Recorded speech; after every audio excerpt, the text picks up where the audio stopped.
नमस्कार साथियों, आप सबका पुनः स्वागत है श्रद्धा एस्ट्रो ज्योतिष में। तो आज की जो क्लास है सभी के लिए, जो बहुत ही सामान्य, उसने केवल सुना है ज्योतिष विषय है और वो सामान्य ऋतुओं के बारे में जानता है, वो महीनों के नाम जानता है और एक उत्सुकता रहती है जानने के लिए कि भाई क्या है ये ज्योतिष, इससे क्या इस प्रकार की चीजें, वो समाज में उसका प्रैक्टिकल वो उदाहरण भी, जैसे अमावस्या के समय पर किस प्रकार की गाइडलाइन आती हैं, मौसम विभाग क्या बातें बताता है, पूर्णिमा में क्या बातें आती हैं कि हमें जो हाई टाइड है, लो टाइड है, यानी वो उसकी बड़ी एक प्रयोगात्मक बुद्धि कह सकते हैं, प्रैक्टिकल अप्रोच लेकर चलता है। वो भी यदि थोड़ा थोड़ा कोशिश करेगा, क्योंकि देखिए मैं भी विज्ञान का स्टूडेंट रहा हूं, इंजीनियरिंग का स्टूडेंट रहा हूं। शुरुआत में तर्क बुद्धि अच्छी है, लेकिन उसमें किसी प्रकार का यदि हमने कोई ऐसा पूर्वाग्रह ग्रसित हमने कर लिया है कि नहीं, इसमें हम मन विषय को नहीं समझना चाहते हैं, हम उसमें आत्मीय विषय को नहीं समझना चाहते हैं, तो फिर वहीं तक सीमित रह जाएंगे। ठीक हो गया। तो भौतिक संसार में भौतिक विषय जो होते हैं, उसके अलावा और जो विषय हैं उनको भी समझने का यदि कोई प्रैक्टिकल बुद्धि से उसका कोशिश करेगा तो उसको समझ में जरूर आएगा। उदाहरण के रूप में, मेरा शरीर एकदम बढ़िया है, मेरे शरीर में कोई विटामिन प्रोटीन की कमी नहीं है, फिर भी यदि आज मैं अपनों से बोलने के लिए मेरा मन कम, मेरी जो हर्ष है मेरे मन में कम है, मेरा मन क्यों नहीं कर रहा है, इस प्रकार की जो व्याख्या है, इसको हम ज्योतिष में एक अलग प्रकार से समझ सकते हैं कि किस प्रकार से वो जब अमावस्या होता है तो चंद्रमा जो है वो ढक जाता है। ठीक हो गया। चंद्रमा का जो प्रकाश जो हमारे मन का कारक भी माना जाता है, तो इसलिए हम उसको ये ज्यादा किसी धार्मिक रिचुअल से उसको जोड़ने का प्रयास करते हैं। भाई अमावस्या में प्रकार के कृत्य आप करें, कोई इमोशनल डिस्टर्बेंस यदि चल रही है तो फिर उसको उस समय जो थोड़ा सा निर्णय लेने की शक्ति कम हो जाती है। इसी प्रकार से वो पूर्णिमा में जब हाई टाइड आता है तो चंद्रमा जो है वो गुरुत्वाकर्षण बल का प्रयोग करता है। और हमारा शरीर भी आप जानते हैं, हमारे शरीर में करीब करीब 70% जल ही है। तो जो माने जो भौतिक बुद्धि रखते हैं, केवल प्योर भौतिक बुद्धि रखते हैं, भौतिकवाद को ही मानते हैं, उनका कोई पारलौकिक विषय के साथ वो भी इस बात को महसूस करते हैं, समझते हैं कि हाँ वो जल को आकर्षण कर सकता है, तो हमारे शरीर में भी जल है, उस पर भी उसका असर पड़ता है, इस कारण से हमारे मन में भी उद्वेग उठ सकता है। ठीक हो गया। तो बड़े जो निर्णय उनमें पूर्णिमा और अमावस्या के समय पर थोड़ा अंकुश लगाने के लिए कहा जाता है, और पूर्णिमा में तो फिर भी हम उसका सदुपयोग कर सकते हैं। अमावस्या में वो जैसे बोलते हैं ना, बहुत ज्यादा लो हो गया और बहुत ज्यादा हाई ब्लड प्रेशर हो गया, तो वो जब इनिशिएट ही नहीं होगा हमारा हृदय, तो उसको बोल रहे हैं कि भाई वो थ्रेशोल्ड से भी कम हो रहा है वो अभी, और जब वो पावर से भी बहुत ज्यादा ऊपर जा रहा है तो बोल रहे हैं कि भाई हम वो हाई पर चला गया है। तो इस प्रकार की चीजें हम महसूस करते हैं। और भी कई चीजें हैं कि हम मान लीजिए हम ज्योतिष नहीं जानते, लेकिन हम सामने वाले व्यक्ति से कुछ एक्सपेक्ट कर रहे हैं, वो हमें ज्योतिष का ज्ञान दे, हमने उससे प्रश्न कुंडली बनवाना चाहते हैं, तो किस समय पर उसको आने के लिए, माने उसके पास कब जाएं प्रश्न करने के लिए। ये सामान्य सी बातें, हमें लग रहा होगा भाई ऐसा प्रश्न क्यों, माने प्रश्न कुंडली के लिए टाइम क्यों निर्धारित किया गया, कभी भी जाए जब अपना मन करता। तो देखिए, विवेक हमें भगवान ने दिया है, उस विवेक का सहारा जरूर लेना चाहिए। हमारी मन बुद्धि, ठीक हो गया, इन सब का सहारा लेकर कार्य करना ज्यादा अच्छा। विज्ञान में भी ऐसे ही होता है। ठीक हो गया। विज्ञान में भी केवल अगर आप केवल मेरा मन ये कह रहा है इस प्रकार नहीं करेंगे। विज्ञान में कई जो ट्रिक्स हैं उनमें हमें लॉजिक लगाना पड़ता है। यहां पर भी ये लॉजिक लगाने के लिए कहा गया है कि भाई आपको इस समय पर प्रश्न कुंडली अच्छी आती है। तो हम सामान्य से इन चीजों को समझेंगे। देखिए, ये आपने जरूर देखा होगा, ये हम इसको उत्तर भारत में ज्यादातर इस प्रकार का चार्ट बनता है। हालांकि इसी को हम थोड़ा परिवर्तित करके कुछ पूर्वोत्तर राज्यों में भी और इसी में थोड़ा चेंज करके दक्षिण भारत की कुंडली भी बनाई जाती है, उसमें अलग प्रकार का चार्ट दिखता है। लेकिन सिद्धांतिक रूप से वो एक ही है। उनका सिद्धांत, मूल सिद्धांत एक ही है, फलित करने का तरीका भी लगभग एक समान है।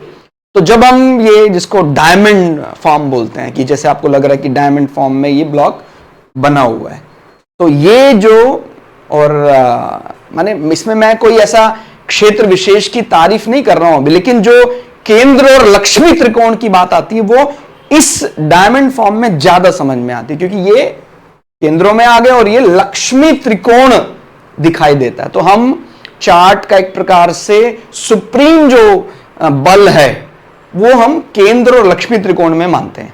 ठीक हो गया। विष्णु हाउसेस किनको कहते हैं हम? ये प्रथम भाव है, चतुर्थ भाव, सप्तम और दशम भाव, ये विष्णु हाउसेस माने जाते हैं। और प्रथम भाव को लक्ष्मी भी मानते हैं। तो प्रथम, पंचम, नवम, ये लक्ष्मी त्रिकोण, यानी बिना बहुत ज्यादा एफर्ट के जो मिलने वाली चीजें हैं उनको हम 1, 5, 9 से जोड़ते हैं।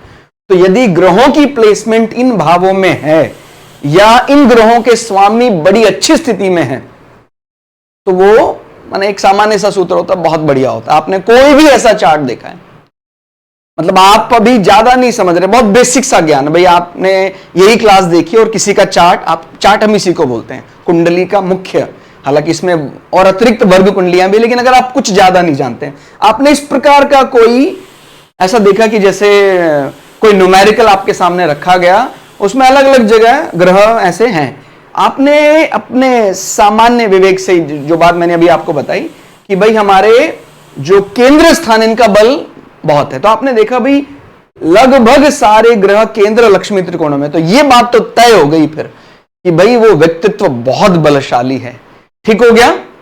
तो इसी प्रकार से हम और भी कई सूत्र धीरे धीरे आप समझने लग जाएंगे कि कैसे हम सूर्य को देखकर, चंद्रमा को देखकर, सूर्य और चंद्रमा के अंतर को देखकर भी काफी ज्यादा बड़ी भविष्यवाणियां कर सकते हैं। ठीक हो गया। तो अब इसमें सबसे पहली चीज, आप सभी लोग कोई भी चार्ट आपने देखा, सन को आप समझना शुरू करेंगे। सूर्य महाराज, आपने चार्ट में यदि देखा, सूर्य, इसको हम प्रथम भाव मानते हैं। ये चाहे नंबर कोई भी लिखा हो, मतलब नंबर का मतलब चाहे यहां कर्क राशि हो, सिंह राशि हो, कोई भी राशि, नंबर यहां चाहे 4 लिखा हो, 5 लिखा हो, उसको हम भाव प्रथम ही मानते हैं, पहला भाव। और यहां से फिर एंटी क्लॉकवाइज, घड़ी की विपरीत दिशा में हम भाव को बढ़ाते हैं। मतलब अगर ये प्रथम भाव है तो ये द्वितीय है, तृतीय, और इसीलिए ये मैंने बोला चतुर्थ केंद्र। ठीक हो गया। 1, 4, 7, 10, तो आप समझ रहे गिनतियां इस प्रकार से बढ़ रही हैं, तो सारे भाव आप समझ सकते हैं। अब इसमें जो हमारे व्यक्तित्व को समझने की दृष्टि से, या हमने कोई भी प्रश्न कुंडली बनाई, यदि हमने देखा कि सूर्य महाराज, आपने कोई भी चार्ट देखा, सूर्य प्रथम भाव में है। ठीक हो गया। अभी हम बहुत ज्यादा डीपली जा रहे हैं, मैंने हर उस व्यक्ति को शामिल किया जो सूर्योदय, सूर्य अस्त, महीनों के नाम, ऋतुओं को थोड़ा थोड़ा समझता है, वो यहां से अंदाजा लगाने लग जाएगा। उसने चाहे सॉफ्टवेयर की मदद से, चाहे उसके परिवार में ऑलरेडी कुंडली कोई हाथ की बनी रखी थी, उसने ये देखा और देखा सूर्य महाराज कहां बैठे हुए हैं, कहता सूर्य प्रथम, इसको प्रथम बोलते हैं, तो यहां बैठे हैं। तो इसका मतलब जातक सूर्य उदय के समय, सूर्योदय के आसपास उसका जन्म हो। याद रखना है, प्रथम भाव में सूर्य उदय होने से लगभग 1.5 घंटे पहले ही प्रवेश कर चुका होता है। मान लीजिए आज सूर्योदय होना है 6 बजे, तो एक लमसम, क्योंकि आप जानते हैं लैटिट्यूड लॉन्गिट्यूड के हिसाब से अलग अलग लोकेशन है, लेकिन एक मोटा मोटा सा अंदाजा हो सकता है। कोई व्यक्ति अरुणाचल में हो, कोई अलग अलग, उसमें फिर अरुणाचल के साथ ऊपर वाले हिस्से में है कि नीचे वाले हिस्से में है, माने वो चीज हमने अलग क्लास में रिकॉर्ड किया हुआ है कि हम एक लैटिट्यूड देखते हैं, ठीक हो गया, और लॉन्गिट्यूड देखते हैं। तो उसमें भी हम कि भाई उस तरफ से आ रहा है, तो हमें सूर्य का तो एक मोटा मोटा अंदाजा है कि अगर वो प्रथम भाव में है, सूर्य उदय होने से 1.5 घंटे लगभग पहले सूर्य वहां आ चुका होता है। ठीक हो गया। और सूर्य उदय हो चुका है, उसके लगभग भाई आधे पौने घंटे तक उस भाव में सूर्य महाराज बने रहेंगे। तो ये तो बात एक समझ में है कि अगर किसी का प्रथम भाव में सूर्य है तो सूर्य उदय के उसके आसपास जन्म हुआ है। और अब जो ज़ोडिएक है, भौत चक्र, आपने ये नाम जरूर सुना होगा, ठीक हो गया। उस चक्र में 12 डिवीजन है, 12 महीने हैं, आप जानते हैं, और ज़ोडिएक भौत चक्र में 12 राशियां हैं। उस चक्र को 12 राशियों में बांटा गया है, ठीक हो गया। हमारे जो हम मानते हैं समय अनुसार घंटे 24 घंटे मानते हैं। तो आप यदि सूर्य को प्रथम भाव में 2 घंटे मान लेते हैं, मोटा मोटा लमसम 2 घंटे मान लेते हैं, इस प्रकार से जब हम इसमें 12 भाव में डिवाइड करेंगे तो आप समझ सकते हैं एवरेज, औसत एक भाव में सूर्य 2 घंटे रह रहे हैं, तो 12 दूनी 24, तो 24 घंटे पूरे हो जाएंगे, ठीक हो गया। तो ये बात आपको समझ में आसानी से आ जाएगी कि यदि इसके 12 खाने हैं और एक खाने में औसतन एवरेज सूर्य 2 घंटे बिताते हैं, तो आप समझ रहे हैं 12 खानों को सूर्य 24 घंटे में कवर करेंगे। और आप इस प्रकार से भी समझ सकते हैं, ये सूर्योदय, मेरी बात को अच्छे से समझना है, कुंडली के भाव यहां से गिने जाएंगे, लेकिन सूर्य का मूवमेंट हमेशा क्लॉकवाइज काउंट करना है, घड़ी की दिशा में सूर्य मूव करते हैं। तो यह बात अपने को ध्यान रखनी है। यानी अगर सूर्योदय हो गया है, उसके लगभग 1.5 घंटे के बाद अभी सूर्य हमें, या हमने जैसे मैंने बोला पौने घंटे के बाद हमें सूर्य कहां मिलेंगे, 12वें भाव में। फिर यहां 2 से 2.25 घंटे रहेंगे और उसके बाद फिर वो 11वें भाव में प्रवेश करेंगे। वो अभी हमने यहां कुछ पंक्तियां लिखी हुई हैं, क्योंकि तुरंत, यानी क्योंकि इसमें हमने बहुत चीजें मिलाने की कोशिश की है, लेकिन एक लमसम आइडिया, एक औसतन आइडिया, आप जानते हैं जब हम एक औसत अलग चीज होती है और एग्जैक्ट वैल्यू कई दफा 2 घंटे 10 मिनट भी हो सकता है, 2 घंटे 15 मिनट भी हो सकता है, लेकिन जब हम पूरे 12 भावों का औसत निकालेंगे एक भाव का, तो 2 घंटे आएगा, ठीक हो गया। तो आप इससे एक आइडिया लगा सकते हैं कि भाई अगर आपको वैसे ही किसी ने कहा कि भाई सूर्योदय हो गया था, मान लीजिए 6 बजे सूर्योदय हो गया था, ठीक हो गया, 6 बजे सूर्योदय हो गया था, सूर्योदय के 1.5 घंटे बाद बालक का जन्म हुआ, तुरंत आपके दिमाग में यह बात आनी चाहिए, जो भी थोड़ा बहुत भी सुना है जिसने ज्योतिष शब्द के बारे में, कुंडली के बारे में, एस्ट्रोलॉजी के बारे में, भविष्य जानने के बारे में, उसको देखिए, गणित के बिना फलित का कोई लाभ नहीं है, ठीक हो गया। आजकल हो क्या रहा है, केवल अलग अलग प्रकार के, जिसको मतलब वो शब्द क्या इस्तेमाल करते हैं, टोटके केवल वो बताए जाते हैं, और इसीलिए कई दफा वो थोड़ा सा विश्वास में अंधेरा छा जाता है, भाई जिसको क्या बोलते हैं, अंधविश्वास जैसा लगने लग जाता है।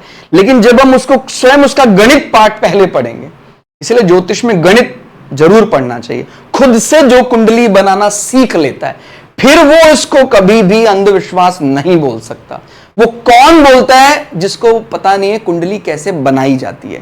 तो मैं ये भी चाहूंगा कि ये गणित कैसे काम कर रहा है, आप लोग थोड़ा थोड़ा तो जरूर सीखें, फिर आप इसको कभी भी, जो भी साइंस थोड़ा भी पढ़े हुए हैं, थोड़ा भी मतलब 10वीं तक तो हमने साइंस पढ़ा भी है, और अगर नहीं भी पढ़ा है 10वीं तक, मान लीजिए हो सकता है हमारे कोई बहुत ज्यादा उम्र के हैं, कोई दादा परदादा, उन्होंने मान लीजिए 10वीं तक भी साइंस नहीं भी पढ़ा है, तभी भी उनका व्यवहारिक ज्ञान भी उनको ये बात बड़ी आसानी से समझा देगा कि ऋतुओं का बात कैसे चलती है, कैसे हम सावन के आसपास ज्यादा वर्षा की बात करते हैं, कर्क राशि के साथ कैसा संबंध है, क्योंकि कर्क में सूर्य का प्रवेश है, ठीक हो गया। तो ये सब बातें बहुत सामान्य बुद्धि से भी समझ में आ जाएंगी। लेकिन अगर कोई बुद्धि में लॉजिक है नहीं, कोई ऐसा जमा घटा गुणा भाग, उसको क्या बोलते हैं कंप्यूटर की भाषा में, ALU अगर बिगड़ा हुआ है, अर्थमेटिकल लॉजिकल यूनिट अगर बिगड़ा हुआ है, फिर उसकी हम कोई मदद नहीं कर सकते। जिसका काम ही हर वाक्य को नकारना है, ऐसे व्यक्ति की मैं तो क्या भगवान भी मदद नहीं कर सकते। अब जैसे जिस प्रकार के उदाहरण हम पढ़ते हैं महाभारत में, कहते हैं दुर्योधन के सामने साक्षात भगवान ने विराट स्वरूप दिखाया, फिर भी उसकी बुद्धि में भाई वो क्या होता है, हमारा कोई ना कोई ऐसा पाप दोष होता है जिसके कारण हम साक्षात ब्रह्म भी आ जाए सामने, उसको भी एक्सेप्ट नहीं करते हैं। तो मेरा कहने का मतलब है बहुत ही औसत ज्ञान रखने वाला व्यक्ति भी इस बात को समझने का अगर प्रयास करेगा तो समझ जाएगा कि कितना सिस्टमैटिक है। गणित अगर समझ में आ जाएगा तो बहुत आनंद आएगा, चलते फिरते वो आकाश की तरफ निहारेगा, देखेगा आज सूर्योदय हो रहा है, मैं उदाहरण देकर बता रहा हूं, सूर्योदय हो रहा है और सूर्योदय होते समय आपने पश्चिम दिशा में, ध्यान रखिए सूर्योदय हो रहा है और आपने पश्चिम दिशा में यदि चंद्रमा को देख लिया, इसका मतलब पूर्णिमा के आसपास का समय है, जिसको बोलते हैं ना, ये अलग अलग हमें कोई लक्षण दिखाई दे रहे हैं, शगुन शास्त्र दिखाई दे रहे हैं, ऐसे समय पर फिर हमने किसी का प्रश्न रखा, बहुत बढ़िया उत्तर मिलेगा, क्योंकि चंद्रमा अभी पूर्ण बली है। मतलब मैं क्या बोल रहा हूं आपको, सामान्य सा, ये तो हमें दिखता है, उसके लिए कोई बहुत ज्यादा ऐसा जमा घटा गुणा करने की भी जरूरत नहीं है। भैया आपने सूर्योदय होते देखा और उसके ठीक अपोजिट, याद रखना पश्चिम दिशा में सूर्योदय होता है, पूर्व दिशा से इसके अपोजिट यानी 180 डिग्री में, जो एस्ट्रोलॉजी की भाषा समझते हैं, सन से 180 डिग्री पर यदि मून होगा तो आप जानते हैं वो पूर्ण बली है, पूर्णिमा के आसपास है। तो इस समय यदि प्रश्न करेंगे related to mind, related to कुछ भी ऐसा केयरिंग, हॉस्पिटैलिटी, मदर, बहुत बढ़िया उत्तर मिलेगा, क्योंकि वो चंद्रमा बली तो होगा ही होगा, पूर्णिमा के नजदीक का चंद्रमा है। इसी प्रकार से यदि कोई वो संसार से अलग विरक्ति, ऐसा कोई उसके मन में है कि मैं संसार से अलग होकर साधना करना चाहता हूं, बहुत मैंने संसार में ही रहा हूं मैं, अब अलग अलग ऑब्जेक्टिव होते हैं इंसान के, एक जैसा नहीं हो सकता है। हो सकता है अब व्यक्ति चाहता है कि मैंने बहुत देख लिया संसार, ईश्वर ठीक है मैं, लेकिन अब साधना एकांतवास करना चाहता हूं। अब आपने देखा सूर्योदय हो रहा था और वो पूर्व दिशा के आसपास ही, या तो नॉर्थ ईस्ट में कहीं, या तो हाँ साउथ ईस्ट में या नॉर्थ ईस्ट में, आपको कहीं पूर्व दिशा में ही जब सूर्योदय हो रहा था तो आपको चंद्रमा दिखाई दिया। उस समय चंद्रमा काफी ज्यादा कम होंगे, उनका आकार कम होगा, अमावस्या के नजदीक का चंद्रमा है। ऐसे पर यदि प्रश्न किया जाएगा, कोई ऐसा आध्यात्म से संबंधित, मेडिटेशन से संबंधित, हठ योग से संबंधित, तो वो अच्छा लक्षण है माने आकाश में इस प्रकार के लक्षण। तो हम ये भी चाहेंगे कि हम चलते फिरते, बुद्धि है, देखिए बुद्धि को अगर सही विषय में नहीं लगाएंगे, बुद्धि और मन है, चलो बुद्धि तो फिर भी हमारे कंट्रोल में, मन तो आप जानते ही, मन को अगर कोई अच्छा विषय ना दिया जाए तो मन तो पता नहीं किस किस प्रकार की अनर्गल कल्पनाएं कर सकता है। इसीलिए मन को आपके प्रोफेशन के साथ भी एक अच्छा विषय जरूर देना चाहिए। तो मुझे तो लगता है कि एस्ट्रोलॉजी, ज्योतिष से अच्छा और विषय क्या ही हो सकता है। आप अनायासी ईश्वर की भक्त भी बन जाते हैं, धर्म अर्थ काम मोक्ष सीख लेते हैं और अपने जीवन के बारे में भी कुछ प्रिडिक्शन आपको स्वयं ही मिल जाती है। ठीक हो गया। तो मुझे लगता है इससे बढ़िया हॉबी और क्या ही हो सकती है। हो सकता है आप कोई डॉक्टर है, इंजीनियर है, चार्टर्ड अकाउंटेंट है, फाइटर पायलट हैं, अलग अलग प्रोफेशन हो सकते हैं आपके, लेकिन एस्ट्रोलॉजी सबके लिए एक कॉमन चीज दे रही है, हमें हमसे मिलाने का काम कर रही है। ठीक हो गया। तो मुझे लगता है कि इसीलिए ये बहुत बढ़िया हॉबी हो सकती है। तो उसको बिल्कुल अगर हम गणित से शुरुआत करेंगे तो फिर फलित करने में भी मजा आएगा। और केवल आप फलित की कोई पुस्तक पढ़ने लग जाएं, यकीन मानिए जब तक आपने गणित नहीं सीखा है, फलित आपको बहुत ज्यादा बोर कर देगा और ऐसा लगेगा जैसे ये तो एक माने मन से बनाई हुई चीजें हैं सब, ऐसा लगने लग जाएगा। लेकिन जब आप गणित पढ़कर फिर फलित की तरफ जाएंगे, ओहो क्या आनंद आएगा, खुद ही महसूस करेंगे। अच्छा आज मैंने देखा आज कृत्तिका में है चंद्रमा, ठीक ठीक ठीक, चंद्रमा कृत्तिका में है, और फिर हम ऐसा महीना भी देख लेंगे, महीना कौन सा चल रहा है, तो उसी हिसाब से फिर हम खुद ही गणनाएं करने लग जाएंगे। अच्छा इस कारण से देखिए कृत्तिका नक्षत्र जो है वो माने जैसे मान लीजिए अप्रैल 17-18 अप्रैल के आसपास का महीना है और आपने चंद्रमा को देखा कृत्तिका नक्षत्र में, धीरे धीरे आकाश में हम नक्षत्रों को भी समझ जाएंगे। आजकल तो ऐप भी आते हैं, जैसे एक इंडिया स्काई मैप करके ऐप है, और भी कई ऐप हैं, उसको आप ऑन करके जीपीएस ऑन कर दीजिए, अपनी लोकेशन मार्क कर दीजिए, तो आपको दिखाएगा कि चंद्रमा अभी कौन से नक्षत्र में है। और धीरे धीरे हम खुद ही नक्षत्र सीख जाएंगे कि भाई ये नक्षत्र ऐसा दिखता है। जब वो नक्षत्र है तो आप जानते हैं नक्षत्र यानी एक प्रकार सा राशि ही तो है वो, यानी किसी राशि का डिवीजन ही तो है नक्षत्र। तो आपको पता लगा कृत्तिका में है वो, और वो 18-19 अप्रैल का समय चल रहा है। तो सूर्य उन दिनों पर उच्च के होते हैं, और उच्च के सूर्य के आसपास ही चंद्रमा है। तो यदि इस समय पर कोई व्यक्ति साधक हठ योग के लिए प्रयास करेगा, वो प्रयास उसका सफल होगा। तो यानी वो प्रश्न आता है तो ज्योतिषी वो अपने आप ही बिना चार्ट बनाए ही लक्षण अनुसार उसका उत्तर दे देता है। लेकिन यदि उसके आसपास कहीं माने उसका प्रश्न इस प्रकार का है कि मुझे राजनीतिक संप्रभुता प्राप्त करनी है, मुझे राजा समान बनना है, तो फिर क्या देखना पड़ेगा कि उसके सामने वाली राशि यानी सूर्य की उच्च राशि है मेष राशि, तो मेष के सामने वाली राशि यानी तुला राशि के नक्षत्रों में आकाश में आपको चंद्रमा यदि दिखाई दे गया, या इसको थोड़ा और सरल कर देते हैं क्योंकि ज्योतिष के जो ज्यादा जानकार नहीं है उनको मैं अभी नक्षत्रों में बहुत ज्यादा उलझाना नहीं चाहूंगा। आपने यह देखा कि अप्रैल महीने में यदि सूर्य यहां है तो चंद्रमा आपको वहां दिखाई दिया, यानी एक दूसरे से अपोजिट। और यदि सूर्य आपको अस्त होता दिख रहा है यहां पर, तो चंद्रमा उसके ठीक सामने दिखाई दिया। यदि इस समय पर यानी इन दिनों पर कोई प्रश्न आया तो यह हम तय कर सकते हैं कि हां उसका जो राजनीतिक संप्रभुता प्राप्त करने का वो जो मन बनाया, उसने राजनीतिक लाभ, राजाओं से लाभ लेने का उसने मन बनाया है, वो प्रश्न उसका उत्तर धनात्मक है, पॉजिटिव है। ठीक हो गया। तो ये लक्षण हम आकाश में भी देखने का प्रयास करेंगे। उसको महीने से कैसे जोड़ा जाता है, ये हमारी एक पुरानी वीडियो है, उसी का मैंने ये स्क्रीनशॉट लिया है।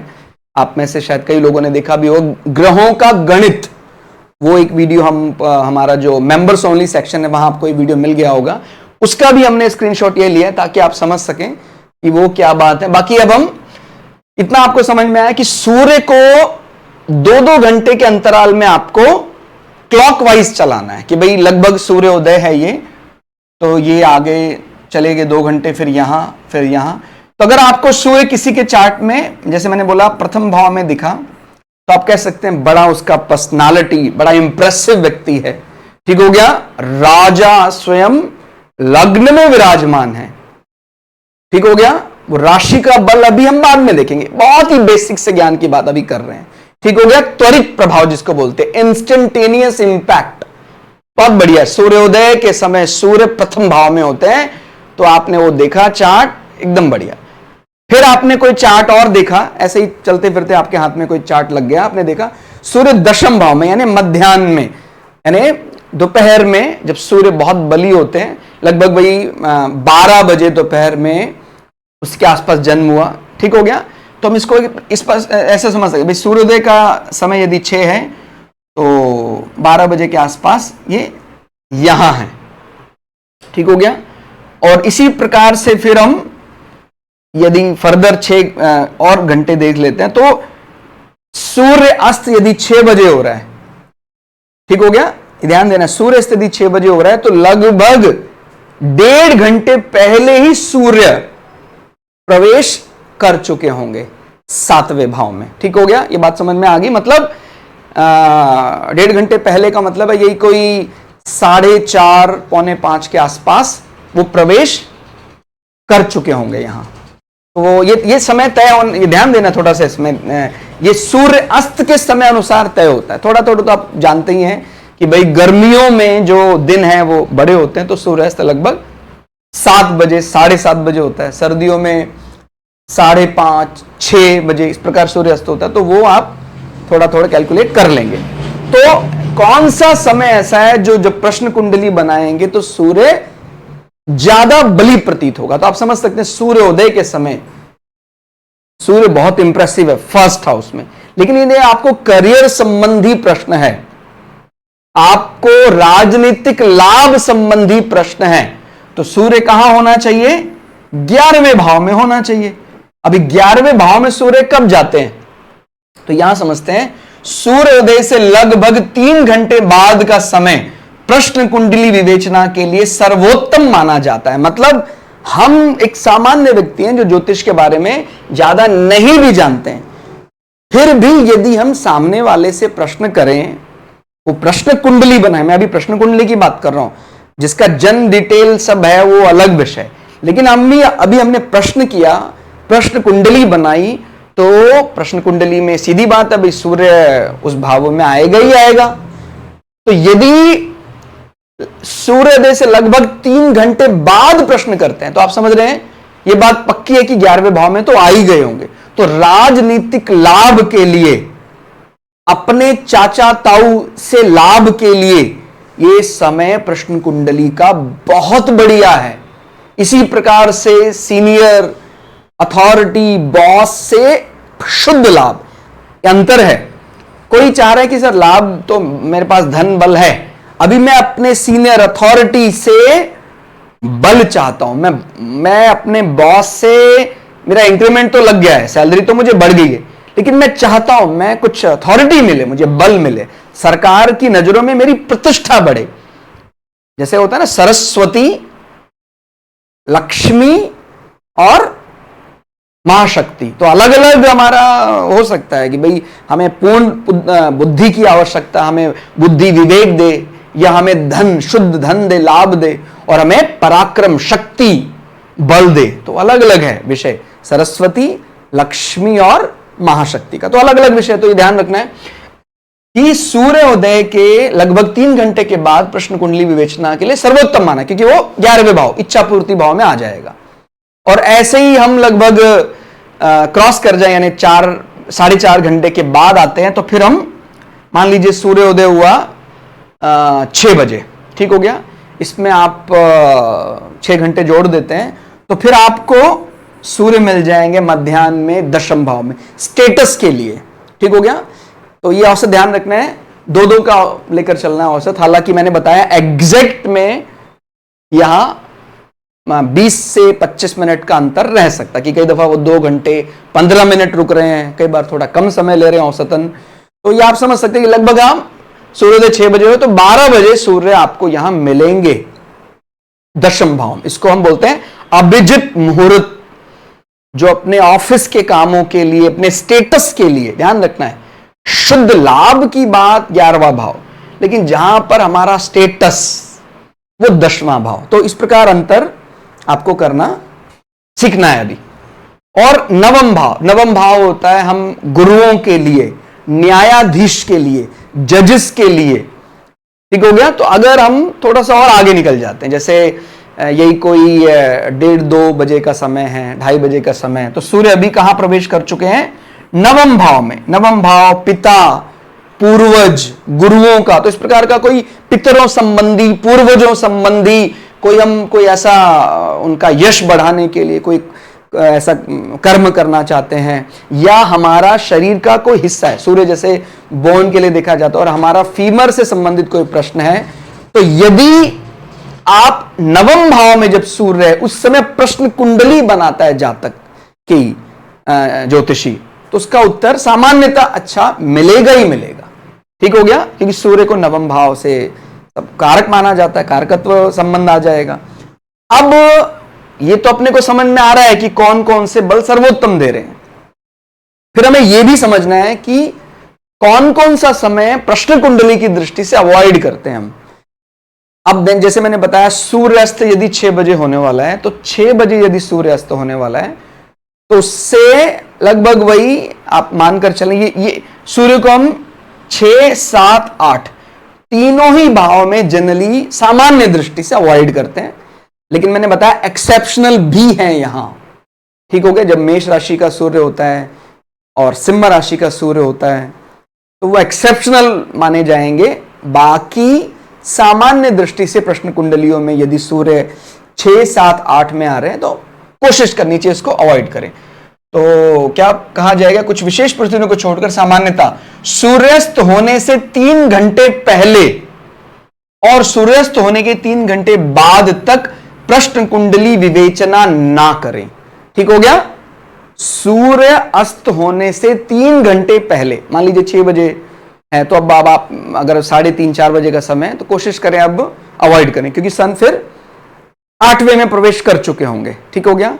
और ऐसे ही अभी 6 बजे मान लीजिए सूर्य अस्त हुआ है और आप 7:30-8 बजे के समय, तो सूर्य अभी छठे भाव में होगा। छठा भाव हम रोग रिपु ऋण इस प्रकार मानते हैं।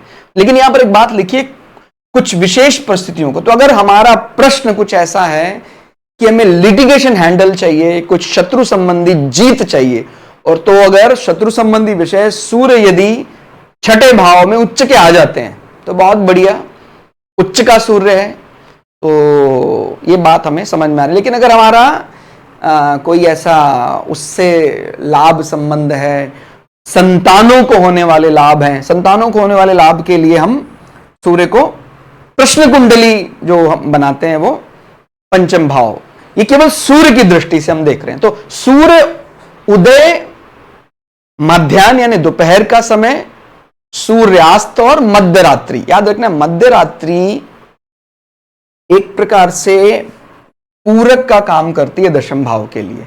इसको भी एक प्रकार से रात्रि अभिजित की तरह ही देखा जा सकता है। यदि सूर्य जैसे रात्रि के 12 बजे है तो सूर्य हमारे चतुर्थ भाव में है, तो वो 10वें भाव पर दृष्टि जमाए हुए हैं, उसका लाभ अपने को जरूर मिलेगा। ठीक हो गया। लेकिन सूर्य जो राजा है और चौथा जो भाव है उनका कुछ मामलों में थोड़ा कम बनता है। चौथा भाव क्या है? रनिवास, माता का घर।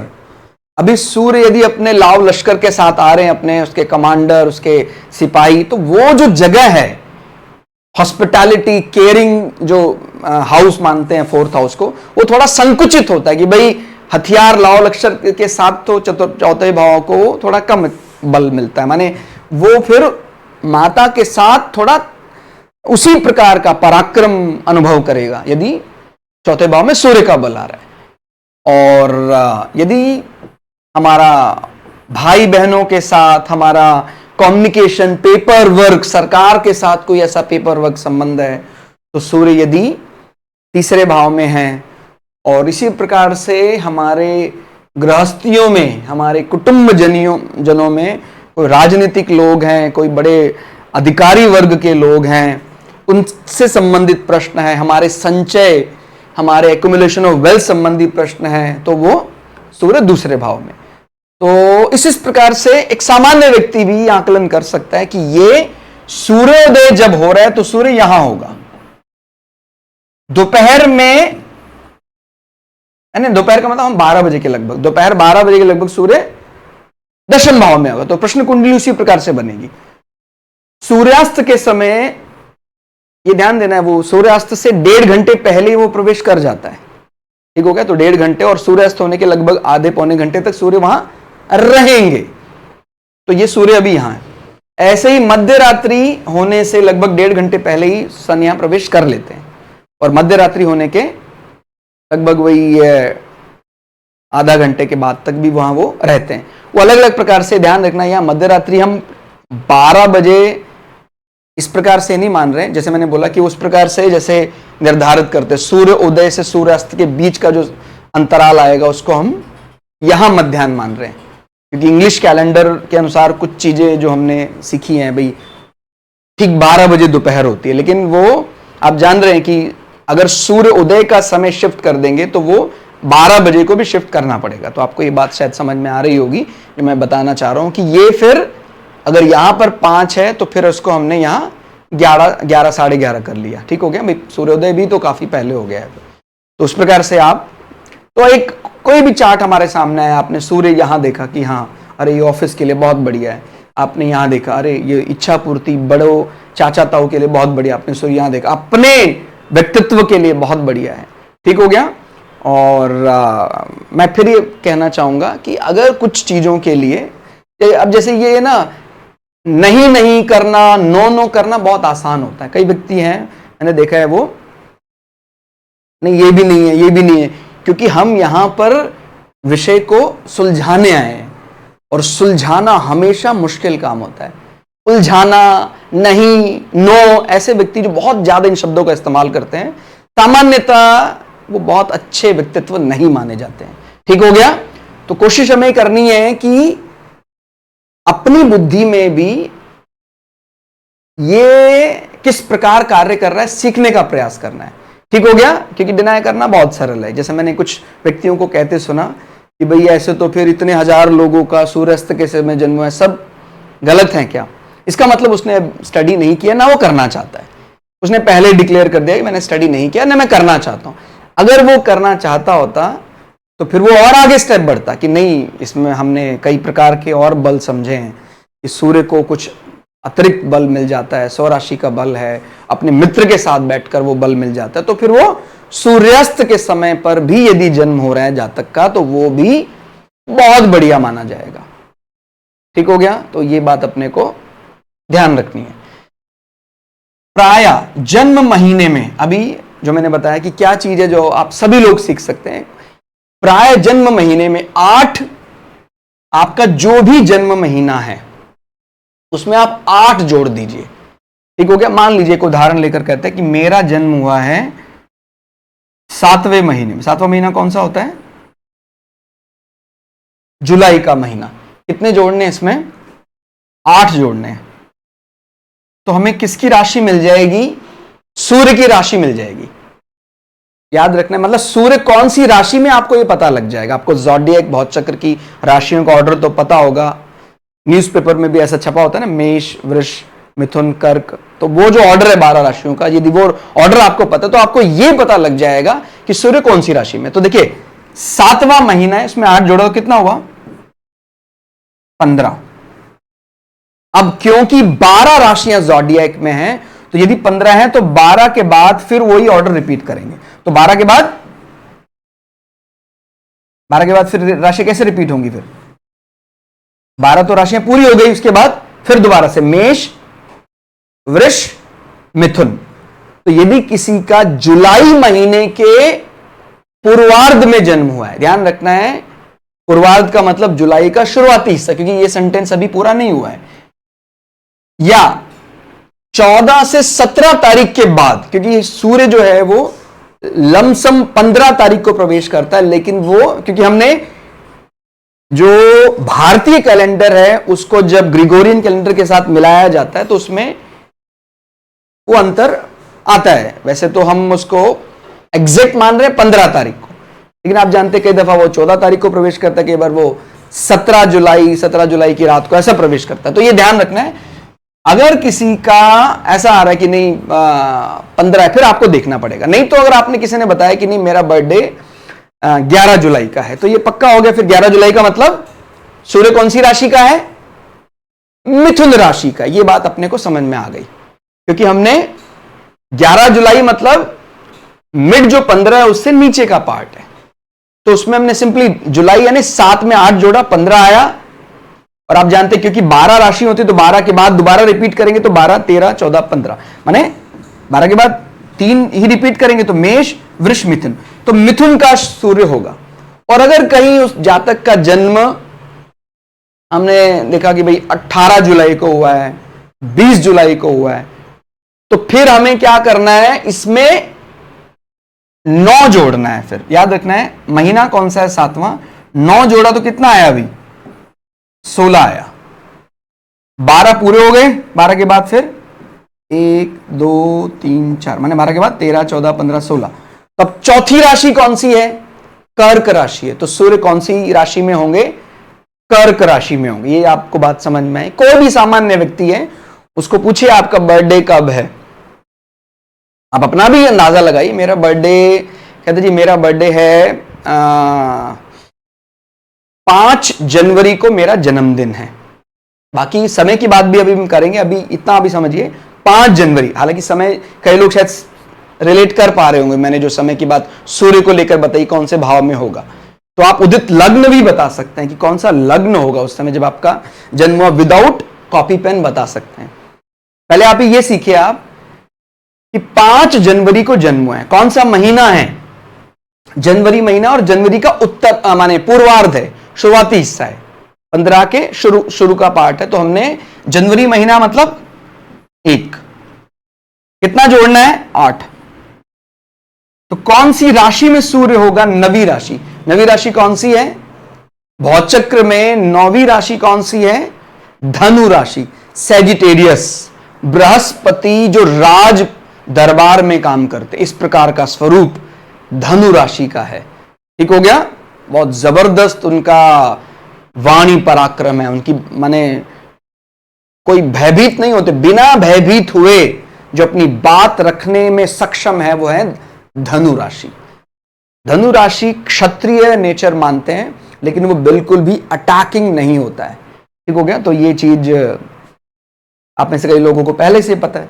अभी कोई बोलता है कि मेरा जन्मदिन है 20 फरवरी, क्या ठीक है? 20 फरवरी तो मिड से आगे निकल गया है अभी।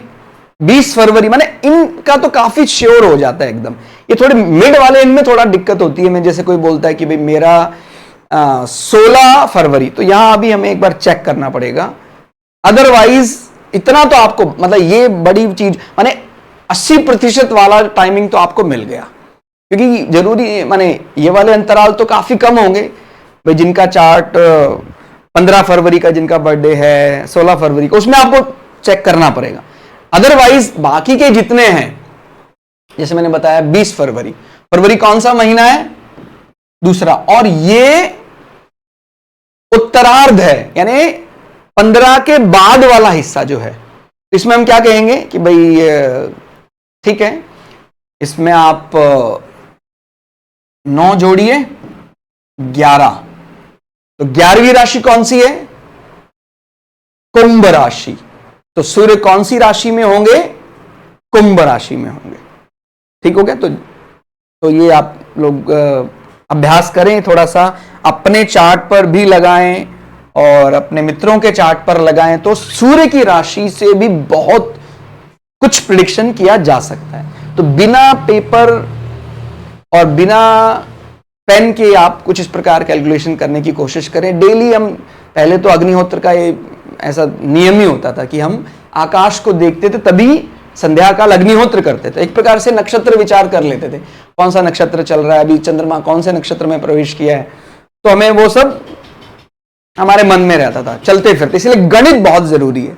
तो जो लोग कह रहे हैं कि नहीं ये तो बस ऐसे ही मन गढ़ंत कल्पनाओं से फलित किया जाता है, उनकी कुछ बातें कुछ हद तक सही भी है जब तक वो गणित ना पढ़े। लेकिन अगर वो गणित पढ़ लेंगे, कितना प्रिसाइज है, जैसे मैथ्स पढ़ते हैं ना, फॉर्मूलाज होते हैं, फॉर्मूले में पुट करते हैं तो ही उसका आंसर निकलता है करेक्ट। ऐसे ही आपको समझ में आएगा कि कितना बहुत ही प्रिसाइज, एकदम पता लगेगा आपको कितना डिग्री है, कितना मिनट, कितने सेकंड से हम ये निर्धारण करते हैं कौन सा ग्रह आत्मकारक अमात्य कारक। ठीक हो गया? अभी आपको समझ में आ गया सूर्य। और जो मैंने आपको बात बताई थी, अगर आपने किसी ने बोला कि मेरा 20 फरवरी को, ध्यान से समझिए, 20 फरवरी को सुबह 10 बजे का जन्म है, 20 फरवरी, अभी सन कोई भी हो, 20 फरवरी सुबह 10 बजे का जन्म है, आपको उसका लग्न प्रेडिक्ट करना है। ठीक हो गया? बिना पेपर पेन के। 20 फरवरी सुबह 10 बजे का जन्म है। ठीक हो गया? तो देखिए, फरवरी कौन सा महीना है? दूसरा, और यह है उसका उत्तरार्ध, बाद का पार्ट। तो कितना जोड़ेंगे? 9। तो 11, यानी सूर्य 11 नंबर राशि में। अभी हमें उनका लग्न निकालना है। ठंड के समय चल रहा होता है और सूर्य वही माने एक मोटा मतलब, क्योंकि एग्जैक्ट लोकेशन तो अभी हम नहीं देख रहे हैं कि भाई वो गुजरात में है कि अरुणाचल प्रदेश में है, लेकिन फिर भी एक मोटा मोटा सा अंदाजा कि अगर वो 6:30 या 7 बजे के आसपास सूर्योदय हो रहा है। ठीक हो गया? और इसमें हम ये मानकर चलेंगे कि यह 8 से 10 बजे तक सूर्य यही रहने वाले हैं। तो इस बात के 90% से ज्यादा चांसेस हैं कि सूर्य, क्योंकि अगर एग्जैक्ट 10 बजे बोल रहा है, 10 से पहले बोल रहा है, फिर तो ये है ही 12वें भाव में। 10 बजे बोल रहा है एग्जैक्ट, तो सूर्य कौन से भाव में होने चाहिए? 12वें भाव में होने चाहिए। सूर्य अगर 12वें भाव में है, सूर्य को राशि हमने अलॉट कर दी थी 11वीं, आपको 11 नंबर मिल गया तो अब आप जानते हैं सूर्य मूव कर रहे हैं ऐसे, लेकिन जो राशियां कुंडली में दिखानी है वो ऐसे चलेंगी 11, 12, 1, 2, 3, 4, 5, 6, 7, 8, 9, 10। तो लग्न कौन सा हुआ? ईस्टर्न होराइजन में, पूर्व दिशा में जब आपका जन्म हुआ 10 बजे 20 फरवरी को, तो मीन लग्न चल रहा था उस समय। ठीक हो गया? तो आप काफी ज्यादा बातें समझ में आ जाएंगी आपकी। और अगर वो थोड़ा ये भी बता दे कि हाँ जब उनका जन्म हुआ था तो वो उस दिन पूर्णिमा थी, उस दिन अमावस्या थी, या उस दिन अष्टमी थी, उसी प्रकार से आप सूर्य और चंद्रमा का गैप भी निकालकर चंद्रमा की लोकेशन भी बता सकते हैं। ठीक हो गया? तो अभी आपको ये समझ में आया कि उदित लग्न हम उसका केवल डेट और समय जानकर निकाल दिया विदाउट पेपर पेन। और क्या है? सूर्य जिस राशि में है उस राशि में यदि सूर्य 15 डिग्री तक हो, अब दूसरा सूत्र है, क्या कहता है? सूर्य जिस राशि में है उस राशि में यदि सूर्य 15 डिग्री तक है, माने सूर्य की डिग्री मान लीजिए 11 डिग्री का है, 12 डिग्री का है, 13 डिग्री का है उसका, ठीक हो गया? डिग्री जो नोट करते हैं हम, तो 3 जोड़े उसमें। जिस राशि में है, मान लीजिए सूर्य मेष राशि में है, मेष राशि पहली राशि है और सूर्य की डिग्री 11 डिग्री है, 11 डिग्री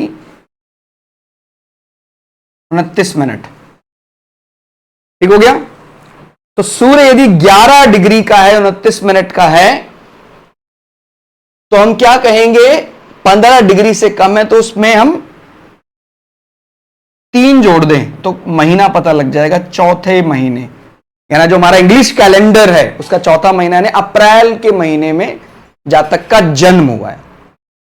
आप समझ पा रहे हैं? आप कोई चार्ट देखेंगे, आप देखेंगे सूर्य कहां है, सूर्य के सामने आपको कुछ उसका डिग्री पता लगेगा कि भाई 9 डिग्री का सूर्य है, 15 डिग्री का है, 20 डिग्री का है। अब जानते हैं डिग्री कहां तक जा सकती है?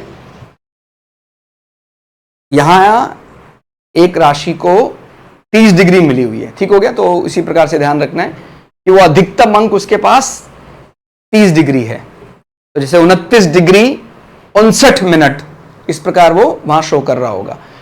तो अगर 15 डिग्री से अधिक हो जाता है तो फिर हमें इसमें क्या जोड़ने पड़ेंगे? 4 जोड़ने पड़ेंगे।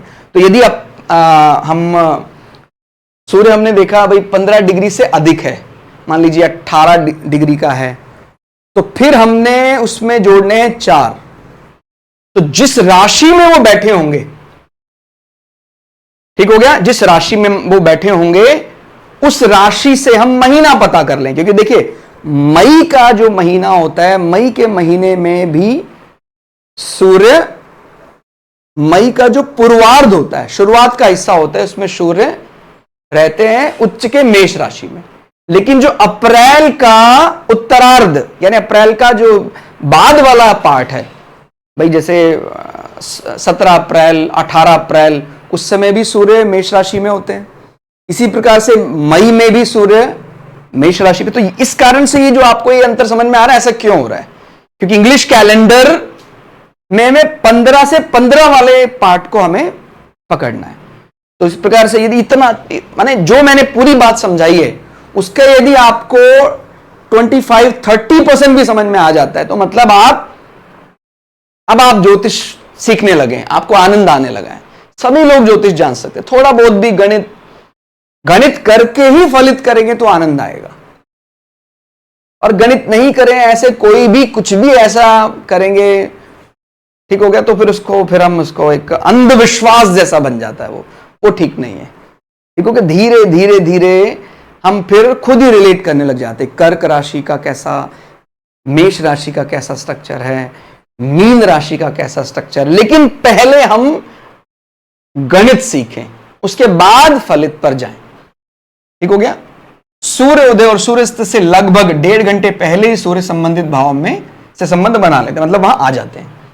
सूर्य उदय से लगभग 3 घंटे बाद का समय प्रश्न कुंडली विवेचना के लिए सर्वोत्तम माना जाता है। तो जब हम किसी से प्रश्न कुंडली जानना चाहते हैं, हमें लग रहा है प्रश्न बनाए करेंगे अब तो प्रश्न कुंडली बनेगी, तो क्यों ना हम सूर्योदय से लगभग 3 घंटे बाद, 3.5 घंटे बाद, 4 घंटे के बाद, 5 घंटे के बाद जाएं तो बहुत बढ़िया है। ठीक है।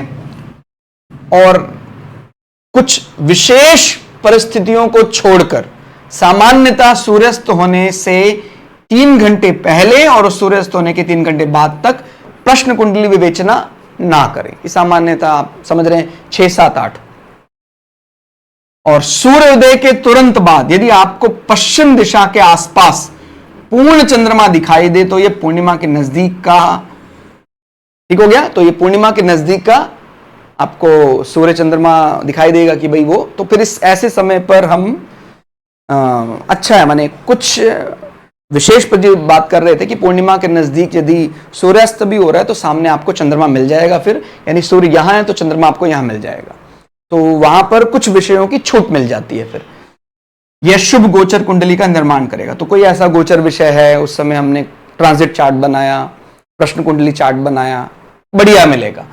सूर्यास्त के तुरंत बाद भी, सूर्यास्त भी हुआ है और आपको पश्चिम दिशा में कभी पूर्ण चंद्रमा नहीं दिखाई देगा, याद रखना है। यदि जैसे अभी सनसेट हुआ पश्चिम दिशा में, तो यदि आपको सनसेट के तुरंत बाद आपको चंद्रमा दिख रहा है तो वो अमावस्या का चंद्रमा है, ध्यान रखना है। कभी पूर्ण चंद्रमा नहीं होगा वो। हालांकि पश्चिम में कमजोर चंद्रमा दिखता है, तो आप समझ सकते हैं ऐसे समय पर आप यदि प्रश्न करना चाहें रिलेटेड टू, जब हमें अपने आप को, माने हमें अंदर झांकना है, ऐसे प्रश्नों के लिए बढ़िया होता है। आत्म साक्षात्कार करना है तो ऐसा कर सकते हैं, लेकिन सांसारिक भौतिकता ऐसे विषयों के लिए अगर ऐसा प्रश्न भी हम करना चाहते हैं तो वो मना किया जाता है। आपको समझ में आ रहा है? सबका अलग अलग ऑब्जेक्टिव है। मेरा अभी गृहस्थ जीवन में हो सकता है, मेरा भौतिकता है, ये धन बल, हालांकि ईश्वर के आशीर्वाद से बुद्धि, कितनी अजीब बात है ना, जिसको हम अभी अवॉइड कर रहे हैं, मतलब हम में से कुछ लोग अवॉइड कर रहे हैं, बाकी तो जो अपने आप को जानता है वो तो जानते हैं मैं क्यों आया हूं। जो अभी अवॉइड कर रहे हैं, वास्तव में एक दिन हमें उसी को पाने की सबसे ज्यादा चाह होगी। अभी हम किसको अवॉइड करते हैं जनरली? अरे ये मोक्ष शब्द बड़ा अजीब है। मोक्ष में क्या होता है? मोक्ष में कहता है हम सांसारिक वस्तुओं को दूरी बनाते हैं, उससे गैप बनाते हैं। अभी तो हम हर वो चीज लेना चाहते हैं जहां ज्यादा सांसारवाद है, भौतिकवाद है। लेकिन जब हम अपने आप समझ जाते हैं संसार की किसी वस्तु में वास्तव में सुख है नहीं, तो फिर हम मोक्ष की चाह करते हैं, और वो मुक्ति ही सूर्य चंद्रमा का मिलन है। कितनी अजीब बात है कि जो सामान्य, इसलिए मैं बोलता हूं कि आप चाहे कुछ भी हो बाय प्रोफेशन, आप कोई साइंटिस्ट हैं, आप कोई क्योंकि साइंटिस्ट ज्यादा बढ़िया वो लॉजिकली समझ पाएगा। सामान्य व्यक्ति तो फिर वो केवल यही कहेगा हाँ भाई ये फलित में कुछ भी बोलते हैं, लेकिन जब वो अपना साइंटिस्ट ब्रेन यहां लगाएगा, और ऐसे कई साइंटिस्ट हैं जो ऑलरेडी ज्योतिष पढ़ रहे हैं, बहुत बढ़िया पढ़ रहे हैं, ठीक हो गया। तो इसीलिए आप इसको कोई ऐसा मूक बाधिर ग्रंथ ना समझें, बहुत बली ग्रंथ है। जैसे क्या होता है आप जानते हैं कि सभी जितने भी प्रोफेशन है, अभी मैं किसी का प्रोफेशन का नाम नहीं लूंगा, जितने भी प्रोफेशन है उस प्रोफेशन में बहुत अच्छे लोग भी होते हैं, थोड़े बुरे लोग भी हम देखते हैं उसमें। तो हम उस प्रोफेशन को थोड़ी खराब कह सकते हैं। वो व्यक्ति है, वो उतने ज्यादा समय नहीं दिया है, ज्यादा साधना नहीं की है, तो वो कुछ भी बोलता है। तो व्यक्तित्व के अनुसार अलग अलग होता है, लेकिन उसमें साधना करता है, समय देता है, तो वो चीजें दिखाई देने लग जाती हैं जो अकल्पनीय है, कल्पना से परे की चीजें दिखाई देने लग जाती हैं। ठीक हो गया। जन्म महीना, जन्म समय सही होने पर कुछ अच्छी भविष्यवाणियां केवल जन्म महीना, जन्म समय सही होने पर भी की जा सकती है। अभी हमने मतलब कोई चार्ट नहीं बनाया, कोई डिविजनल चार्ट नहीं बनाया, कोई सर्वस्तक वर्ग नहीं, कोई दशाएं नहीं, केवल आपका जन्म समय और जन्म महीना हमें सही दे दिया गया। तो हमने, जैसे अभी हमने बताया था 20 फरवरी 10 बजे का जन्म, 11 बजे का जन्म, तो हम कैलकुलेट कर सकते हैं। कुछ विशेष परिस्थितियों को छोड़कर सामान्यतः प्रश्न कुंडली सूर्यास्त के समय नहीं दिखाई जाती, वो हम आगे पढ़ चुके हैं। गोचर कुंडली में दीपावली के आसपास बड़े राजनीतिक राजा बदलाव से बचना चाहिए। आप जानते हैं सूर्य जो है वो तुला राशि, बैलेंस जिसको बोलते हैं, तुला, व्यापारियों का तुला, उसको तुला राशि आप जानते हैं व्यापारियों की राशि भी मानी जाती है। तो जब सूर्य और चंद्रमा दोनों तुला राशि में होते हैं तब हम दीपावली महोत्सव मनाते हैं। तो ये व्यापारियों का महोत्सव भी माना जा सकता है। तो व्यापार के लिए बढ़िया है, लेकिन अगर हमारा कोई प्रश्न या कोई बड़ा बदलाव, राजनीतिक बदलाव, राजसत्ता बदलाव ऐसा करना चाह रहे हैं तो ध्यान रखना है वो तुला राशि डेबिलिटेटेड राशि है सन की, फिर अंतर गड़बड़ नहीं करना है। जो एक व्यापारी है वो व्यापारी है, आपको ये डिफरेंस समझना होगा। राजा नहीं है, राजा अलग होता है, व्यापारी अलग होता है। आप कहते नहीं सर व्यापारी ही तो राजा होता है, ऐसा नहीं है। हम जो विषय मान रहे हैं, तो जब कभी ऐसा कोई ऐसा राजतंत्र संबंधी विषय लगाना है, कोई बड़ा ऐसा, तो अगर वो इन दिनों पर लगाया जाता थोड़ा सा कठिन हो सकता है, क्योंकि जब प्रश्न कुंडली बनाएंगे अगेंस्ट सूर्य फिर डेबिलिटेटेड हो जाएगा। और गोचर अनुसार अप्रैल उत्तरार्ध व मई पूर्वार्ध में राज आज्ञा या बड़े राजनीतिक बदलाव के लिए शुभ समय माना जा सकता है। ठीक हो गया। तो ऐसा सूर्य उच्च राशि में है। और फिर हम ये चीज भी, हालांकि आप में से जो पुराने व्यूअर्स है वो जानते हैं, लगभग 15 जनवरी, हालांकि जैसे मकर संक्रांति तो कभी 14 तारीख की पड़ती है, कभी 15 की पड़ती है, तो वो इसका मतलब मकर राशि में प्रवेश कर रहा है सूर्य। तो मकर में प्रवेश होता है सूर्य का, तो आप जानते हैं ये कौन सी राशि है, 10वीं राशि है। आप जान रहे ग्रिगोरियन कैलेंडर जो है वो एक प्रकार से अब हम पर लागू कर दिया गया है, थोप दिया गया है, आप जो भी मर्जी मान लीजिए इसको, वो बात। लेकिन थोड़ा अजीब तो लगता ही है कि हाँ, बोलते हैं रात को 12 बजे अगला दिन लग गया। बड़ी अजीब बात है इंग्लिश कैलेंडर या ग्रिगोरियन कैलेंडर की। वो तो वाक्य सुनने में ही गलत लगता है कि रात 12 बजे दिन कैसे हो गया, भाई रात्रि अभी तो। लेकिन जब अपने पास धन आता है, बल आता है, तो क्या बोलते हैं, बॉस इज ऑलवेज राइट, वो बोल रहा है तो मानना ही पड़ेगा भाई, धन बल है उसके पास।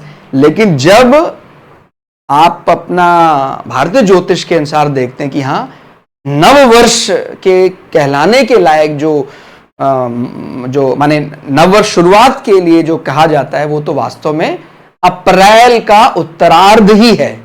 कहता हाँ भाई अप्रैल, अब वो लगता है नव वर्ष जैसा है।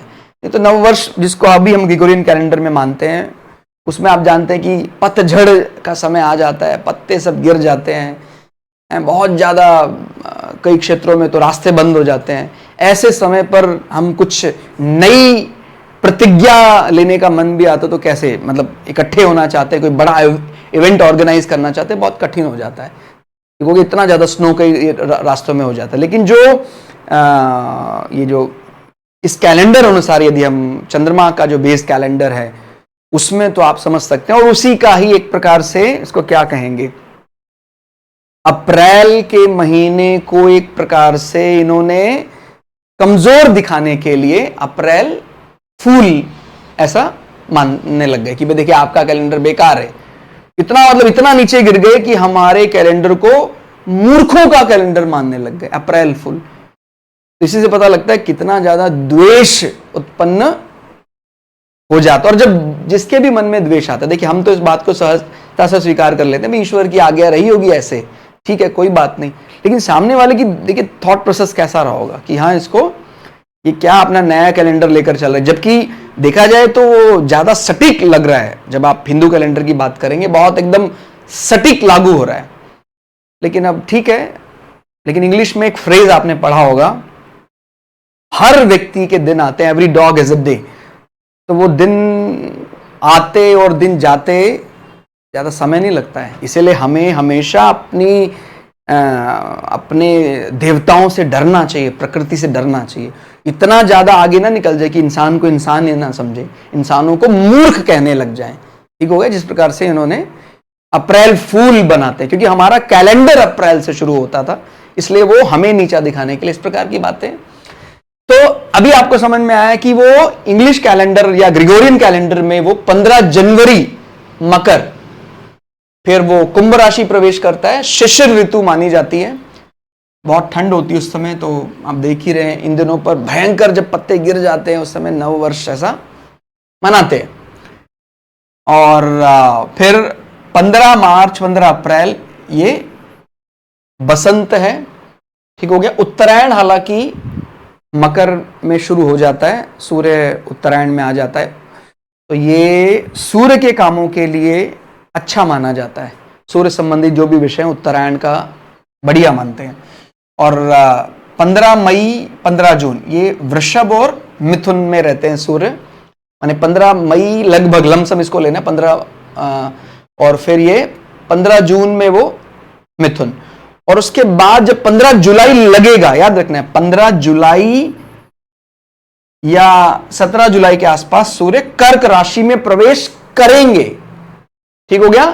तो यदि कोई बोलता है कि 22 जुलाई मतलब सूर्य कर्क राशि में हैं, और जब तक वो 15-16 अगस्त नहीं चलता तब तक सूर्य कर्क राशि में ही रहेंगे, ठीक हो गया। तो ये वर्षा ऋतु आती है, और ये मैंने पहले भी बताया कि कर्क राशि में जब भी प्रश्न कुंडली ऐसी बन रही है, सूर्य आ रहे हैं, तो ये एग्रीकल्चर लैंड संबंधी कामों के लिए, रुपाई के लिए, बीजारोपण के लिए अच्छा माना जाता है। आप जानते हैं कर्क हॉस्पिटैलिटी, केयरिंग और मदरलैंड, मातृभूमि, इन सारे विषयों का दक्ष है। तो वर्षा का जो बड़ा पार्ट है या सावन का जो महीना है उसमें कर्क राशि का बहुत महत्व है। और इसी प्रकार फिर 15 सितंबर कन्या राशि प्रवेश करते हैं। और जो मैंने बताया कि कोई ऐसा राज सत्ता संबंधी प्रश्न, हाँ व्यापारिक कोई अनुबंध आपका करना, एग्रीमेंट करना, उसके लिए तुला राशि का सूर्य बहुत बढ़िया है, ठीक हो गया। क्योंकि राजा को अपना ये जो राजा के अंदर सामान्य गुण होता है, राजा थोड़ा सा वैसा ना हो ना भाई आदेशात्मक मुद्रा की, डिक्टेटर जैसा कुछ ऐसा कई बार लगने लग जाता है कि नहीं राजा ने बोला है, राज आज्ञा है, राज आज्ञा का बहुत भय होता है। मैं ये नहीं कह रहा हूं कि वो तानाशाही रवैया होना चाहिए, लेकिन एक राजा तो फिर राजा होता ही है। अगर राजा और एक सामान्य व्यापारी में अंतर ना हो तो फिर राजा राजा कैसा, ठीक हो गया। तो ये एक प्रकार का आदेशात्मक मुद्रा होती है कि ऑर्डर दिया है मैंने, तो वो चीजें थोड़ी कम अप्लाई होती दिखाई देती हैं जब तुला राशि का सूर्य होता है। लेकिन जो व्यापारिक अनुबंध है, एग्रीमेंट में, तो थोड़ा सा व्यक्ति को परिस्थिति अनुसार ढलने वाला होना चाहिए। जो बिजनेस माइंडेड लोग हैं, आप जानते हैं राजा को कैसे उसको कभी पुचकार कर, कभी थोड़ा सा अपना विषय रख कर, साम दाम दंड भेद से किस प्रकार से भी वो मना लेते हैं सरकार के चीजों को, तो वो विचार जानते हैं तुला। और फिर वृश्चिक का प्रवेश होता है 15 नवंबर और धनु प्रवेश होता है 15 दिसंबर। तो इस प्रकार से हम सूर्य का निर्धारण कर सकते हैं। तो ये सारी चीजें जोड़ने के बाद जब हमें जान जाएंगे, उसके बाद फिर हमारे मन में और लगन लगेगी कि हाँ और ज्यादा सीखा जाए, तो फिर हम नक्षत्रों का ज्ञान आकाश में करेंगे, राशियों को डिवाइड करेंगे, फिर आगे नवमांश कुंडलियां बनाएंगे, सर्वस्त्रक वर्ग विचार करेंगे, और फिर तब जाकर फलित करेंगे। तो फिर फलित कभी भी अंधविश्वास या टोटके जैसा नहीं लगेगा। बोलते हैं ना भाई ये पता नहीं कहां से ले आते हैं टोटके, ये इसीलिए लगता है क्योंकि गणित नहीं पढ़ा है। और अगर गणित पढ़ा जाता है, लग्न कुंडली जब हम पेपर कलम से बनाते हैं और सर्वस्त्रक वर्ग में जो बिंदु रेखा बल निकाल कर फिर हम सर्वस्त्रक वर्ग तय करते हैं, फिर आनंद जो आता है उसका, तो फिर वो चलते फिरते फलित करता है। हाँ अभी यहां पर हैं, अभी वृषभ में है चंद्रमा, बोलते हैं अक्षय तृतीया, अक्षय तृतीया का फल अक्षय होता है। क्यों? क्योंकि सूर्य भी अपनी उच्च राशि में है, जो हम सबका आत्मा का कारक है, पिता का कारक है, अथॉरिटी है, बॉस है। और मन हमारा चंद्रमा भी अक्षय तृतीया में उच्च का है, वृषभ राशि का चंद्रमा माता है। चंद्रमा हमारा माइंड, हमारा हार्ट, हॉस्पिटैलिटी, केयरिंग। अगर हमारा मन आत्माई विषय हम शांत कर लें तो फिर तो हम दुनिया जीत सकते हैं। तो अक्षय तृतीया का फल वाकई अक्षय होता है। तो ये सारी चीजें, सारे फेस्टिवल को रिलेट करना शुरू कर देंगे फिर हम, ठीक हो गया। तो काफी प्रयास हमने आप लोगों को इंटरेस्टिंग कैसा लगे ऐसा बनाने का किया। और ये जो अलग अलग प्रकार, जैसे मैंने बोला, ये वाक्य आप लोग भी अवॉइड करना चाहिए। जो आप लोग सीरियस एस्ट्रोलॉजी पढ़ रहे हैं, ऐसे लोगों से 4 गज की दूरी पर रहें जो बहुत ज्यादा नहीं नहीं, नेगेटिव, नो नो शब्दों का इस्तेमाल करते हैं। हर एक जगह यदि किसी को लाल घेरा ही दिखाई देता है, ऐसा व्यक्ति, परमात्मा तो बहुत दूर की बात है, वो अपने आप संसार वालों को भी नहीं, माने भौतिकवाद को भी पूरा नहीं कर सकता है। परमात्मा तो बहुत दूर की बात है। ठीक हो गया। इसीलिए ये बात सही है कि हम संसार में कमियां हैं, लेकिन आप जानते हैं, हम शास्त्र की दृष्टि से भी संसार मानते हैं, संसार कभी आदर्श स्थिति में स्थापित नहीं हो सकता है। आदर्श के लिए केवल प्रयासरत रहना चाहिए, हमेशा आदर्श के लिए हमें कार्य करते रहना चाहिए। लेकिन अगर संसार में लेश मात्र भी कमी नहीं है, इसका मतलब ऐसी कोई चीज संसार में एग्जिस्ट नहीं कर सकती, संसार भी एग्जिस्ट नहीं कर सकता। आइडियल, एक कारनॉट साइकिल या कारनॉट इंजन शायद आपने पढ़ा होगा विज्ञान में, वो केवल एक कंसेप्ट है, ऐसा इंजन कभी बन नहीं सकता है। आइडियल, आदर्श की कल्पना है। इसलिए संसार में दोष है तो सदोष ही संसार चलता है। मतलब मेरे अंदर भी दोष है, तभी मैं एग्जिस्ट कर रहा हूं। अगर मैं आइडियल हो जाऊं, आप जानते हैं कि क्रॉप्स बढ़ने का सीजन भी तभी होता है जब वस्तुएं, थोड़ा सा बैक्टीरिया ज्यादा पनपता है। आप जानते हैं ये कर्क में जब सूर्य प्रवेश करता है उस समय बहुत बढ़िया क्रॉप होती है, बहुत बढ़िया ग्रीन हाउस इफेक्ट पैदा हो जाता है, बहुत तेजी से फसल बढ़ती है। लेकिन इन्हीं 2 दिनों पर सबसे ज्यादा इंफेक्शन भी होता है, चीजें सड़ जाती हैं, खराब हो जाती हैं। तो आपको ये बात समझ में आ रही होगी, हमारी उत्पत्ति का कारण भी कहीं ना कहीं दोष है। संसार में दोष हुआ है तभी तो उसमें उत्पन्न हुआ है वो। ठीक हो गया। फर्मेंटेशन क्या बोलते हैं आप उसको, अगर वो आइडियल कंडीशन में रहता तो फर्मेंटेशन ही ना होता। ठीक हो गया। तो ये सदोष है। लेकिन हम उसी संसार में रहते रहते कब परमपिता परमात्मा या अपने आप को, अपने वास्तविक रूप को जान जाएंगे, पता भी नहीं लगेगा। इसलिए ज्योतिष को एज अ हॉबी पढ़ें, सभी लोग समझें, गणित को समझें, उसके बाद फलित करेंगे तो बहुत आनंद आएगा। तो आपको बहुत बहुत शुभकामनाएं। आप सभी लोगों को प्रयास करें, इसको एक भद्र विषय बनाकर जेंटल रूप में इसको स्प्रेड किया जाए, इसको अंधविश्वास के रूप में ना माना जाए, पूर्ण विश्वास के रूप में माना जाए। तभी हो सकता है जब इसके गणित पाठ को समझे। हमने प्रयास किया, हो सकता है इस प्रयास में अभी पूरी तरह खरे ना उतरे हों, लेकिन हम कोशिश जारी रखेंगे। आज के लिए इतना ही, मिलते हैं अगली वीडियो में। तब तक के लिए जय श्री भगु पराशरा, जय श्री शुक्राचार्य, नमस्कार।